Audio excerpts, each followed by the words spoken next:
I mean, I would hesitate before calling Nesta and Cassian doomed.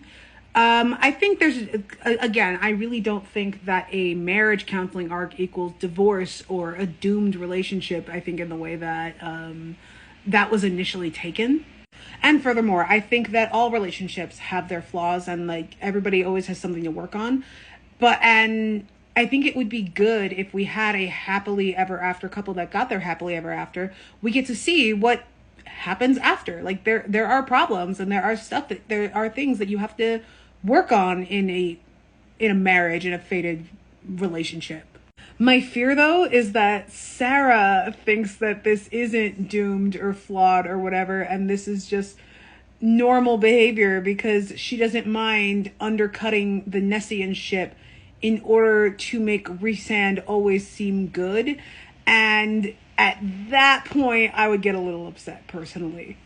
And quite frankly, I do think that the Bat Boys or the male love interests have some stuff that they need to work on their own, which is why like they're doing like sus behavior like this. And I'm including Azriel here. Like I know I talk a lot of shit about how he has never done anything wrong in his life, but he does have a lot of like crippling self-worth issues that he absolutely needs to address before he can have the happily after with Elaine that they both deserve.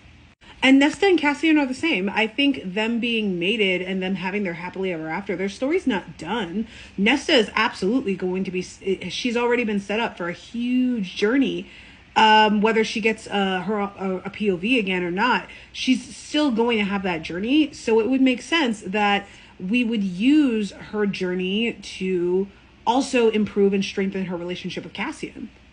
This doesn't have to be a bad thing. Like this could actually be really good and interesting and a real examination and deconstruction even of the fated mate trope and how even though like this is your person, you have them forever, it still doesn't mean that that there isn't work to be done in the relationship and on yourself.